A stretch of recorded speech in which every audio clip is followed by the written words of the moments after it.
지난 한 주간 동안도 잘 지내셨나요? 지난 한 주간 동안도 여러 가지 일들이 있었는데 그 가운데서도 지켜주신 주님의 은총과 사랑에 감사를 드립니다. 하나님께서 우리의 삶 속에 기쁜 일들도 있지만 또 마음이 아프고 힘든 일들도 있습니다. 그럴지라도 주님께서 여전히 저와 여러분들과 함께 계십니다. 믿음의 성정을 지닌 사람은 항상 주님의 사랑과 회복을 찬양합니다. 그 어떤 상황 속에서도 영혼의 회복과 함께 새롭게 되기를 소망합니다. 현재 아픔은 미래의 기쁨이 될 것입니다. 하나님께서 결코 믿음의 자녀들을 내버려 두지 않습니다. 우리의 기도를 들으시고 응답하시는 주님이십니다. 이 세상에 그 무엇이 저와 여러분들을 두렵게 합니까? 저와 여러분들이 두려워하는 것이 무엇입니까? 죽음입니까? 질병의 고통입니까? 우리는 그 무엇도 두렵지 않습니다. 그 하나님께서 믿음의 성도들에게 이러한 말씀을 주십니다. 이러한 말씀들이 있습니다. 사명자는 결코 죽지 않는다. 또 기도하는 아들은 결코 죽지 아니한다. 이렇게 말씀을 하고 있습니다. 하나님께서 저 여러분들의 삶 가운데 때로는 우리가 마음을 아픔을 느낄 수도 있고 또 우리의 가족을 통해서 이웃을 통해서 또 친지들을 통해서 세상에 여러 가지 고통받는 사람들을 통해서 우리가 슬픔을 느끼기도 하고 두려움을 느끼기도 하고 아픔을 느끼기도 합니다. 그러나 그러한 가운데서도 하나님의 은총이 주님의 사랑이 저와 여러분들과 함께 있다는 것입니다. 임마누엘 하나님께서 불꽃 같은 눈동자로 저와 여러분들을 지키시며 함께 하십니다. 그런데 우리가 살아가면서 때로는 가족의 아픔을 볼 수 있습니다. 가족과 형제, 부모, 이웃의 아픔을 볼 때 그 아픔을 함께하는 것이 하나님의 뜻이며 사랑입니다. 지금 이 시대에는 매우 악한 시대입니다. 가족들의 아픔을 돌보지 아니하는 사랑이 식어진 악한 세상입니다. 그러한 세상 가운데서도 가족의 아픔을 돌보고 이웃의 아픔을 돌보고 특별히 형제들의 아픔을 돌보는 것이 하나님의 뜻이라는 것입니다. 하나님께서 사랑의 속성을 세상에 그대로 보여주셨는데 하나님의 사랑의 속성을 세상에 그대로 보여주신 분이 성육신하신 예수님입니다. 하나님의 사랑은 이 세상에서 그 어떤 슬픔도 그 어떤 고통도 두려움도 아픔도 다 제거하십니다. 죽음에 대한 공포도 질병으로 인한 고통도 다 제거하시고 능히 이길 수 있도록 하십니다. 하나님께서 사랑의 음성으로 저와 여러분들을 부르고 계십니다. 요한의 아들 시몬아 너는 나를 사랑하느냐? 이것이 우리를 향하신 하나님의 용서와 사랑의 음성입니다. 하나님을 끊임없이 원망하며 부인했던 저와 여러분들을 하나님께서 불쌍히 여기신다는 것입니다. 주님의 용서와 사랑, 회복의 음성을 들으시고 주님께서 맡기신 사명을 잘 감당하시길 바랍니다. 이 시대가 너무나 악한 시대입니다. 하나님의 사랑이 없는 시대적인 상황이 있습니다. 우리는 이 시대의 상황에 이 세상의 법칙에서 움직이는 존재가 아닙니다. 우리의 성품이 하나님의 사랑을 닮아가고 하나님의 사랑의 법칙에 따라서 움직이는 것이 제자의 길이며 제자의 삶입니다. 주님께서 이렇게 말씀하십니다. 서로 용납하여 용서하기를 주께서 우리를 용서하신 것과 같이 하라 말씀하십니다. 골로새서 3장 12절 말씀에 그러므로 너희는 하나님이 택하사 거룩하고 사랑받는 자처럼 긍휼과 자비와 겸손과 온유와 오래 참음으로 참을 옷 입고 누가 누구에게 13절 불만이 있거든 서로 용납하여 피차 용서하되 주께서 너희를 용서하신 것 같이 너희도 그리하고 14절 말씀에 이 모든 너희의 사랑을 더하라 이는 온전하게 매는 되니라. 세상의 제약이 관영한 것은 용서와 사랑의 관계 형성이 깨져 있기 때문입니다. 베드로전서 4장 8절 말씀에도 사랑은 허다한 죄를 덮느니라 이렇게 말씀을 하고 있는데 무엇보다도 뜨겁게 서로 사랑할지니라 사랑은 허다한 죄를 덮느니라 이렇게 말씀합니다. 예수님께서 십자가에 못 박히실 때 예수님을 부인하던 베드로를 주님께서는 여전히 사랑하십니다. 베드로는 예수님께서 절망의 순간에 가장 고통의 순간에, 가장 아픔의 순간에 십자가에 못 박혀 있을 때 그를 따르던 제자였잖아요. 예수님을 따르던 제자였어요. 그리고 예수님에게 주님을 사랑한다고, 주는 그리스도시요 살아계신 하나님의 아들이니이다, 이 신앙 고백을 한 예수님의 수제자였어요. 그런데 그 예수님께서 가장 처절한 고통의 순간에 예수님을 모른다고 3번 부인을 했다는 것입니다. 예수님께서 가장 아파하던 그 순간에 예수님을 부인을 했어요. 그런데 주님께서는 그 베드로의 연약함과 실패에도 불구하고 여전히 베드로를 사랑하고 계셨다는 것입니다. 저 여러분들에게 이러한 사랑을 요구하고 계신다는 것입니다. 저 여러분들이 이웃과의 관계 속에서, 가족과의 관계 속에서 때로는 우리 자신이 가장 아플 때 가족을 통해서 아픔을 겪을 수도 있고, 이웃과 형제들을 통해서 아픔을 겪을 수도 있어요. 교회 공동체 안에서도 이러한 일들이 일어나고 있어요. 우리에게 배반의 말을 하는 경우도 있고, 우리를 모른다고 부인할 때도 있어요. 또 우리 자신이 그렇게 할 때도 있다는 것입니다. 그럴 때 우리는 어떻습니까? 용서하지 못하는 마음이 들잖아요. 그런데 예수님께서는 베드로를 여전히 사랑하시고 용서하셨다는 것입니다. 베드로에게 신앙 고백을 3번 요구하시는데 예수님께서 연약한 베드로를 온전히 사랑하시고 회복시켜 주십니다. 베드로의 연약함에도 불구하고, 그 실패에도 불구하고 베드로에게 목양의 직무를 주십니다. 목회자의 직무를 주시고 사도의 직무를 주시고, 누구의 양을 맡깁니까? 주님의 양들을 베드로에게 맡기십니다. 베드로는 뭐라고 대답합니까? 내가 주님을 사랑하는 줄 주께서 아시나이다. 예수님께서 요한의 아들 시몬아, 내가 이 사람들보다 더 나를 사랑하느냐? 베드로는 자신의 연약함에도 불구하고 여전히 자신을 사랑하시는 주님의 음성에 깊은 회개와 사랑, 회복을 이루게 됩니다. 저 예수님께서 주님을 부인했던 베드로에게 무엇을 물어봅니까? 아가파오 사랑을 가지고 있는지에 대해서 2번 질문하십니다. 베드로는 나중에는 예수님께서 이제 필레오로 질문을 하시는데, 예수님께서는 아가페 사랑으로 질문을 하는데 베드로는 이 질문에 대해서 이해하지 못하고 있다는 것입니다. 그냥 3번 다 필레오로 대답합니다. 필레오는 그냥 자연적인 사랑의 감정입니다. 이 사랑은 누구나 느낄 수 있고 누구나 이 사랑을 합니다. 근데 베드로는 자신이 주님께 줄 수 있는 모든 것으로 대답을 하는데 예수님께서 요구하는 대답은 이것이 아니었다는 것입니다. 베드로가 이후에 성령의 임재로, 성령의 권능의 영이 임함으로, 성령이 임하심으로 베드로는 아가페의 사랑에 대해서 완전하게 알게 됩니다. 이 아가파오는 그리스도의 희생으로 이루신 십자가의 사랑처럼 고귀한 차원의 무슨 사랑입니까? 영원히 변하지 않는 사랑입니다. 하나님께서 이러한 사랑을 저 여러분들에게 원하십니다. 우리의 가족과 형제들과 이웃들에게 이러한 사랑을 나누기를 원하고 계신다는 것입니다. 이 필레오는 이 아가파오의 사랑을 하나님께서 원하시는데, 필레오는 무슨 사랑입니까? 우리 인간적인 애착이나 열정처럼 영원하지 않는 일시적인 사랑이라는 것입니다. 이런 사랑은 누구나 할 수 있는 사랑이죠. 하나님께서 우리를 향하신 사랑은 영원히 변하지 않는 아가페 사랑입니다. 하나님께서 우리에 대한 사랑을 십자가를 통해서 확증하셨습니다. 그러므로 우리도 주님의 사랑의 음성을 듣고 이 영원한 사랑을 고백하고 또 이 영원한 사랑을 실천하며 살아가게 된다는 것입니다. 우리는 주님의 음성에 주님을 사랑한다고 고백을 해요. 그런데 주님의 질문에 대해서, 이 아가파오의 사랑에 대해서 이해하고 있는지에 대한 우리 자신에 대한 질문이 필요하다는 것입니다. 우리는 주님을 사랑한다고 고백해요. 우리 모든 것을 다해 사랑한다고 고백을 합니다.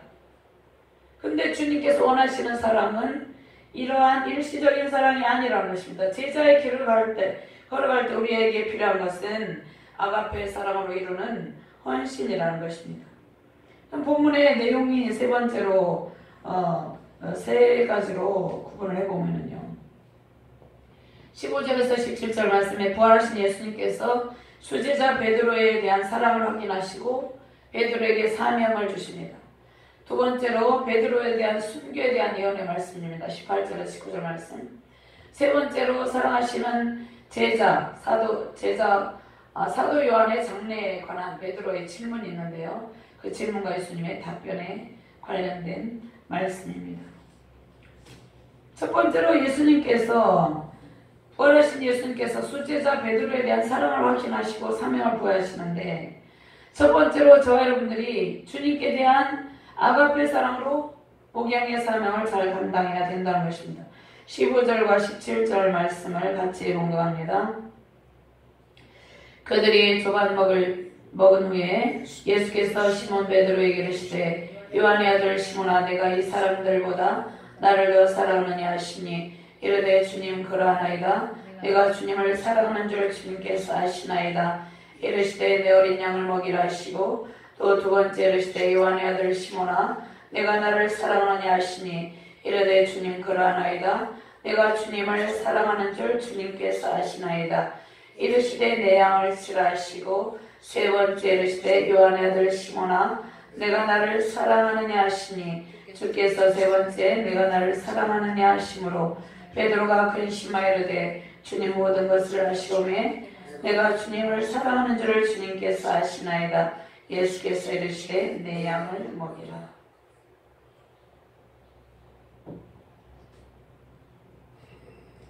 주님의 사랑의 음성을 듣고 주님께서 우리의 사랑과 헌신을 고백하고 사명을 잘 감당하라 이렇게 말씀을 하시는데, 하나님께서 아가페 사랑으로 우리를 부르십니다. 또 주님께 우리가 또 아가페 사랑을 고백하기를 원하세요. 이 사랑의 고백을 통해서 우리는 사명을 감당할 수 있습니다. 그럼 예수님께서 베드로에게 질문하신 것은 베드로에게 과거의 주님에 대한 사랑을 질문하신 것이 아닙니다. 현재 주님에 대해서 어떻게 사랑하는지에 대해서 질문하고 있습니다. 그럼 현재 저와 여러분들에게 이 질문하시는데, 현재 저와 여러분들이 주님을 어떻게 사랑하는지 그 신앙의 고백이 중요하다는 것입니다. 주님께서 우리의 헌신의 자세를 보시는데 우리의 마음을 보십니다. 우리는 주님을 사랑하지 못한 지난날의 삶을 돌아보며 회개하는 것도 중요한데, 가장 중요한 것은 현재 하나님께 대한 어떠한 마음으로 예배하며 헌신하는지가 중요하다는 것입니다. 예수님께서는 우리를 끊임없이 사랑하고 용서하시는데요, 우리의 불순종과 잘못에도 불구하고 여전히 사랑으로 우리에게 다가오십니다. 여전히 주님의 사랑의 음성을 우리에게 들려주세요. 우리는 하나님께 현재 나의 사랑을 고백하고 이 고백을 통해 예배하며 우리에게 주신 각자의 사명을 감당하는 것이 중요합니다. 자, 앞으로 우리가 주님을 위해서 이렇게 헌신하겠습니다. 이 고백을 합니다. 근데 이러한 고백하는 것도 중요하지만 우리가 매일매일의 신앙의 길에서 현재 주님을 뜨겁게 사랑하며 헌신하는 자세가 중요하다는 것입니다. 우리의 중심이 날마다 하나님을 향해 있고 예수님께서 우리에게 들려주시는 사랑의 음성에 대해서 날마다 아멘으로 화답하며 우리의 사랑을 고백하며 살아가는 것을 기뻐한다는 것입니다. 이 예수님께 대한 우리의 사랑의 고백을 통해서 우리가 이웃에게 사랑을 전할 수 있다는 것입니다. 복음의 현장에서 각자에게 맡기신 영혼들이 있습니다. 저와 여러분들에게 맡기신 영혼들이 있어요. 그 영혼들을 끝까지 포기하지 않고 사랑으로 세우시는 저와 여러분들 되시기를 주님의 이름으로 축원합니다. 저와 여러분들 각자에게 맡기신 영혼이 있어요. 그 영혼을 전도를 했잖아요. 근데 전도해서 그 한 영혼이 세워지기까지는 수많은 아픔들이 있습니다. 어떤 사람들은 전도해서 1년 만에 정말 신앙의 놀라운 성장을 이루고 그가 하나님의 관계 형성을 이루고 신앙생활을 잘하는 사람들이 있어요. 그런데 10년을 기도해도 20년을 기도해도 여전히 제자리에 머물러 있는 너무나 아픔을 주는 그러한 가족과 형제와 이웃들이 있다는 것입니다. 그런데 그 영혼들에 대해서 우리가 때로는 어떻게 합니까? 실망을 하기도 하고 좌절하기도 하고 때로는 포기하기도 한다는 것입니다. 그런데 그 맡기신 영혼들을 이 아가파오 사랑으로 세우시기를 주님께서 원하신다는 것입니다. 예수님께서 제자를 부르신 목적이 무엇입니까? 사람을 낚는 어부로 삼기 위해서입니다. 마태복음 4장 19절 말씀에 내가 너희로 사람을 낚는 어부가 되게 하리라.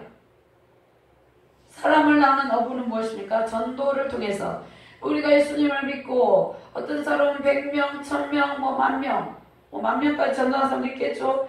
우리는 한 명이든 5명이든 우리는 누구를 전도라도 전도를 해요. 전도를 했는데 우리가 전도를 해놓고 그냥 놔두는 것이 아니고 그 영혼이 하나님의 말씀에 공급을 받고 잘 자랄 수 있도록 돌보고 관리하는 사명을 잘 감당하라 이렇게 말씀을 하고 있습니다. 오늘 말씀에 내 양을 먹이라 내 양을 치라 내 양을 먹이라 이 말씀이 요한복음의 선교 명령입니다. 이 목양의 사명을 잘 감당하라는 것입니다. 목양의 사명은 주님께서 특별히 목회자들에게 수많은 영혼들을 맡기시고 목양의 사명을 감당하시기를 명령합니다. 그런데 하나님께서 우리 모두를 제자로 부르시고 우리 각자에게 맡겨주신 영혼들이 있습니다. 그 영혼들을 위해서 기도하고 그 영혼들을 위해서 꼴을 먹이고 세우는 사명을 감당하라 이렇게 말씀을 하고 있습니다. 우리가 전도한 영혼들을 돌보고 관리하는 것이 우리의 사명이라는 것입니다. 마태복음에서 예수님의 지상명령이 나오는데 우리 이 말씀이 그것에 대한 교육과 실천적인 말씀인데 마태복음 28장 18절에서 20절 말씀에 예수께서 나와 이르시되 하늘과 땅의 권세를 내게 주셨으니 그러므로 너희는 가서 모든 민족을 제자를 삼아 아버지 아들과 성령의 이름으로 세례를 주고 내가 너희에게 분부한 모든 것을 가르쳐 지키게 하라. 볼지어다 세상 끝날까지 내가 너희와 항상 함께 있으리라 하신다 이렇게 말씀합니다. 예수님께서 베드로를 사람을 낚는 어부로 불렀어요. 전도자로 불렀잖아요. 그런데 베드로가 예수님을 3번 부인했음에도 불구하고 그 부인했음을 책망하지 않고 여전히 사랑하시는 음성을 들려주십니다. 목양의 사명을 주십니다. 3번이나 동일하게 베드로에게 질문을 던지십니다. 그 이유가 무엇입니까? 베드로에게 앞으로 맡기실 영혼들을 베드로 사도가 생명을 다해서 돌보게 하려는 것입니다. 주님께서 베드로에게 많은 영혼들을 맡기실 것인데 그 영혼들은 베드로의 양이 아니라 하나님께서 맡기신 어린 양들인데 하나님의 양들인데 그 주님의 양들을 생목숨을 바쳐서 돌볼 것을 당부하기 위해서 이렇게 하신다는 것입니다. 베드로전서 5장 2절 4절 말씀에 너희 중에 있는 하나님의 양무리를 치되 억지로 하지 말고 하나님의 뜻을 따라 자원함을 하며 더러운 이들을 위하여 하지 말고 기꺼이 하며 맡은 자들에게 주장하는 자세를 하지 말고 양무리에 분이되라. 그리하면 목자장이 나타내실 때에 시들지 아니하는 영광의 관을 얻으리라.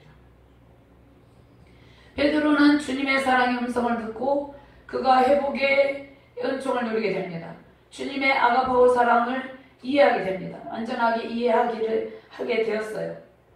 그래서 베드로는 이제 예수님의 명령에 철저하게 순종하는 사도로 사명을 감당합니다. 사도로서의 사명을 다합니다. 주님께서 맡기신 복음 전파의 사명을 생명을 다해서 감당을 했다는 것입니다. 저 여러분들이 각자에게 주님께서 맡기신 영혼들이 있어요. 그 영혼들을 끝까지 사랑하시고 그 영혼들이 끝까지 세워질 때까지 생명을 다해서 그 영혼을 돌보는 일에 헌신하시고 승리하시는 저와 여러분들 되시기를 주님의 이름으로 축원합니다. 두 번째로 베드로의 순교에 대한 예언이 있는데 순교적 영성이 필요하다는 것입니다. 순교의 신앙의 자세로 우리가 맡겨진 사명을 감당을 해야 된다는 것입니다. 순교의 신앙의 자세로 우리가 주님을 따라가야 된다는 것입니다. 18절하고 19절 말씀 같이 봉독합니다.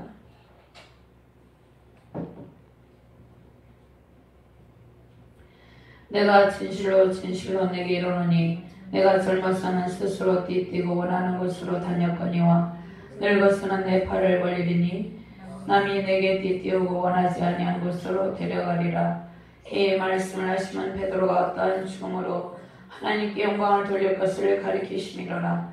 이 말씀을 하시고 베드로에게 이르시되 나를 따르라 하시니.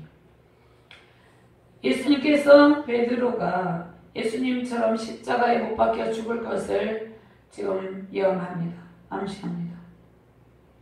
베드로는 주님의 사랑을 깨닫습니다.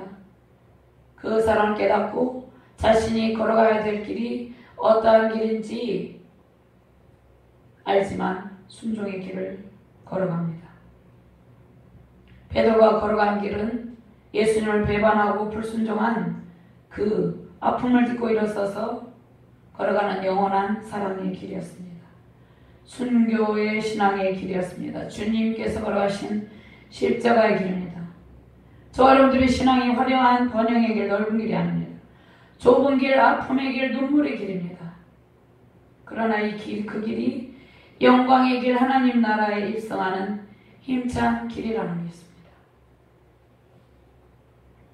제가 20년 전쯤에 저희 동생을 전도를 했어요.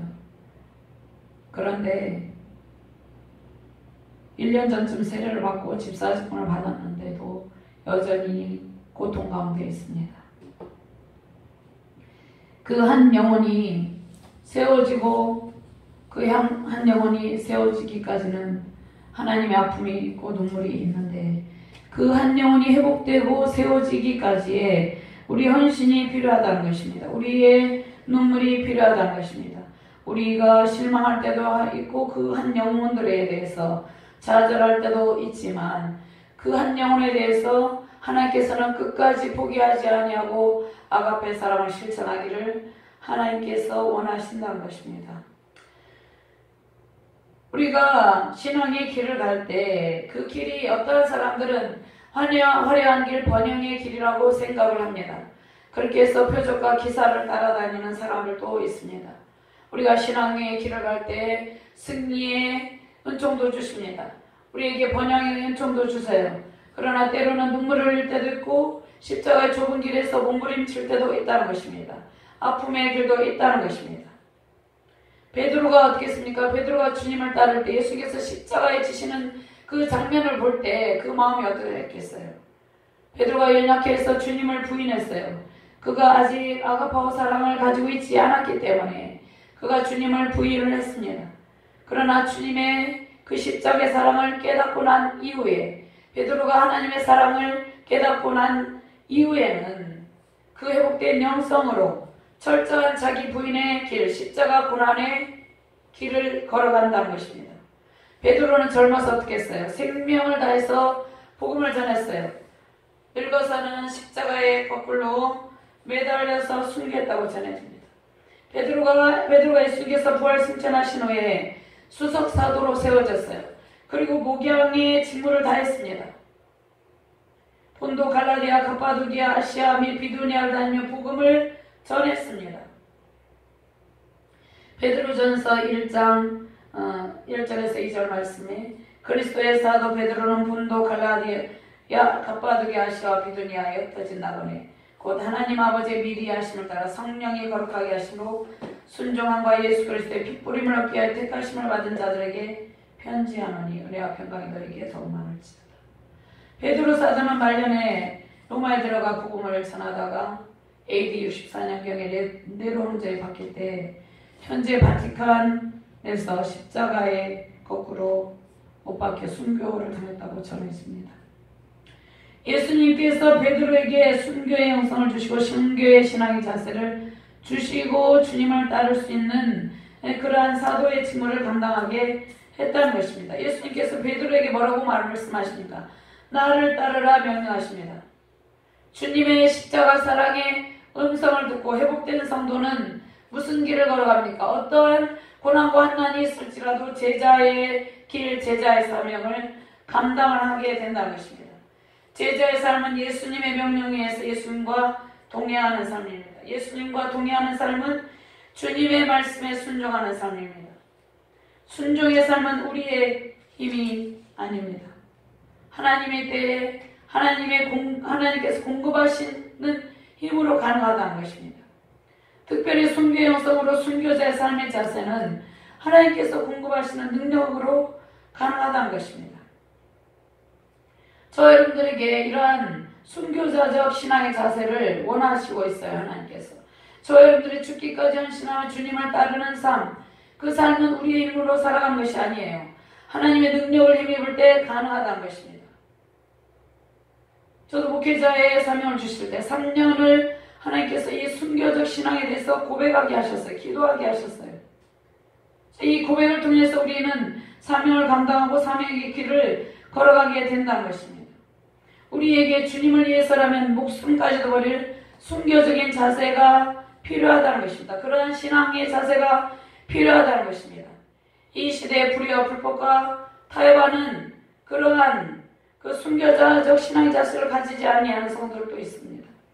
오직 주님의 음성을 듣고 주님을 따르는 영적 리더들이 필요하다는 것입니다. 우리를 가장 사랑하시는 영원하신 사랑을 예수님께서 우리에게 쏟아 부어주셨잖아요. 그 사랑을 받은 저 여러분들이 예수님의 길을 따르며 주님의 길을 따르며 생명을 다하는 것은 너무나 당연한 일이라는 것입니다. 베드로의 순교를 예수님께서는 영광으로 본다는 것입니다. 베드로는 순교적인 목양의 자세로 주님을 따릅니다. 이전에는 예수님을 모른다고 부인했던 그가 마지막 순간까지 하나님의 영광을 위한 십자가 희생의 길을 걸어갑니다. 이 시대는 어떠한 시대입니까? 순교적인 신앙의 자세로 살아가지 않으면 믿음을 지킬 수 없는 악한 시대예요. 이 시대가 악한 시대입니다. 목회자들까지도 미혹하는 너무나도 악한 시대예요. 말씀과 기도로 깨어있지 아니하면 믿음을 지킬 수 없어요. 신앙의 길을 걸어갈 수 없다는 것입니다. 오직 주님의 오늘 말씀하시는 사랑의 음성을 듣고 회복되는 성도가 되시는 저와 여러분들을 되시길 바랍니다. 주님의 사랑의 음성을 듣고 회복되는 성도와 목회자는 순교의 영성으로 끝까지 주님을 따라간다는 것입니다. 어린 양을 끝까지 따라간다는 것입니다. 이 시대의 악함 속에서도 복음의 빛을 들고 순교적 영성으로 승리하시는 저와 여러분들 되시기를 주님의 이름으로 축원합니다. 세 번째로 사랑하시는 제자 요한의 장례에 대해서 베드로가 질문을 하는데 예수님이 답변을 하는데요. 하나님께서 영원하신 사랑으로 우리에게 각자에게 주신 사명이 있어요. 모든 예수님의 제자들에게 동일한 사명을 주신 것은 아니에요. 물론 복음 전파의 사명은 같지만 각자에게 주어진 역할이 있어요. 그 사명을 감당하라 이렇게 말씀을 하고 있습니다. 21절과 23절 말씀을 같이 공부합니다. 이에 베드로가 그를 보고 예수께 여짜오되 주님이 이 사람은 어떻게 되겠사옵나이까? 예수께서 이르시되 내가 올 때까지 그를 머물게 하고자 할지라도 내게 무슨 상관이냐? 너는 나를 따르라 하시더라. 이 말씀이 형제들에게 나가서 그 제자는 죽지 아니하겠다 했으나 예수의 말씀은 그가 죽지 않겠다 하신 것이 아니라 내가 올 때까지 그를 머물게 하고자 할지라도 내게 무슨 상관이냐 하신 것이라. 사랑하시는 제자가 누굽니까? 사도 요한입니다. 사도 요한이 이 요한복음을 기록을 했는데요. 이 요한의 장례에 대해서 베드로가 질문을 해요. 그리고 예수님께서 답변하시는데 사도 요한은 예수님께서 사랑하시는 제자였어요. 근데 이 6월절 만찬을 해상하며 이 분서를 기록했는데 이 요한이 21장에서 자신의 죽음과 예수님의 재림에 대한 유언비어가 당시에 있었어요. 요한이 이제 늙어서 죽음을 앞두고 있는 상황이었는데 초대교인들은 요한의 장례 죽음에 대해서 예수님께서 오시기 전에는 요한이 죽지 아니하실 것이다. 그러한 잘못된 생각들을 가지고 있었고 그러한 잘못된 말들이 퍼져 있었습니다. 이것에 대해서 베드로가 질문한다는 것입니다. 그것에 대해서 베드로의 질문에 대해서 예수님께서 이렇게 답변하십니다. 요한의 삶이 어떠한 삶이든지 또 그의 앞으로의 삶이 어떻게 되든지 그것은 주님의 권한이다. 요한의 삶에 대한 결정권은 주님께 있다. 이렇게 말씀을 하고 있습니다. 이 사도 요한이 초대교인들의 예수님께서 재림하실 때까지 그가 죽지 아니할 것이라는 오해를 없애기 위해서 자신의 죽음의 시점은 중요하지 않다는 것을 설명하고 있어요. 예수님께서 우리를 통치하시고 우리 각자를 다스리시는데 우리의 인생이 누구에게 달려있습니까? 주님께 달려있습니다. 우리의 인생을 통치하시는 분은 예수님께 달려있어요. 그러니까 우리가 다른 사람들의 역할에 대해서, 다른 또 지체들의 역할에 대해서 우리가 관심을 두는 것도 좋지만 그 역할에 대해서 이렇다 저렇다 그렇게 말하는 것보다 주님의 권한에 맡기는 것이 중요하다는 것입니다. 모든 것이 주님의 권한에 있다는 것입니다. 시편 145편 13절 말씀에 주의 나라는 영원한 나라이니 주의 통치는 대대 이르리로다. 예수님께서 저와 여러분들의 삶을 통치하고 있어요. 우리의 삶에 대한 권한이 주님께 있다는 것입니다. 우리의 생사화복에 대한 생사화복을 주관하시는 주님께 우리가 모든 것을 의탁해야 되는데 우리가 가족이 있고 우리가 전도한 영혼들이 있고 그러한 모든 상황들에 대해서 우리가 아픔을 느낄 때도 있고 기도할 때도 있는데 그 모든 생사화복을 주관하시는 분이 주님께 있다는 것입니다. 주님께 모든 것을 의탁하시고 우리가 기도를 해야 된다는 것입니다. 그 어떠한 상황이 우리의 힘과 능력으로 해결되는 것이 아니라 오직 주님의 능력으로 해결이 된다는 것입니다. 주님의 능력으로 우리도 주님의 일을 감당하게 된다는 것입니다. 우리 자신이 사는 것도 죽는 것도 다 주님의 권한이 있습니다. 주님의 통치 속에서 우리는 완전한 자유를 누리게 된다는 것입니다. 그럼 하나님의 다스리심 안에 우리의 모든 소망이 있는데 주님께서 우리의 눈물을 보고 계세요. 우리의 절망을 아십니다. 우리의 고통을 아세요. 우리의 생명이 주권이 주님께 있다는 것입니다. 저와 여러분들이 오늘 예수님께서 3번 질문하시는데 이것은 베드로에게 질문했다기보다는 저와 여러분들에게 지금 현재 질문하고 있다는 것입니다. 사랑하시는 주님의 음성을 들은 저와 여러분들은 지금 현재 복의 은총을 누리고 있잖아요. 영원한 생명의 영으로 충만한 기쁨을 누리고 있습니다. 이것은 세상이 줄 수 없는 기쁨입니다. 우리는 그 어떤 아픔의 순간 속에서도 주님의 음성을 듣고 주님만을 의지해야 된다는 것입니다. 주님께서 우리를 사랑하셔서 십자가에서 못 박히시고 피를 흘리셨습니다. 우리는 그 주님의 사랑과 음성을 그 사랑을 몸소 체험했기에 순종의 길을 걸어가는 것입니다. 베드로는 순교에서 어디에 있습니까? 하나님의 영광의 보좌 우편에 앉으신 예수님과 함께 영원한 천국의 기쁨을 누리고 있잖아요. 우리는 주님과 동행할 때 그 어떤 삶의 고통도 견딜 수가 있다는 것입니다. 우리 각자에게 주어진 고통이 있어요. 삶의 무게가 있어요. 예수님께서 제자들을 부르시고 자신을 따르라고 하신 것은 제자들을 사랑하시고 그 제자들과 영원히 함께 있기를 기뻐하시기 때문입니다. 베드로와 요한은 초대교회 때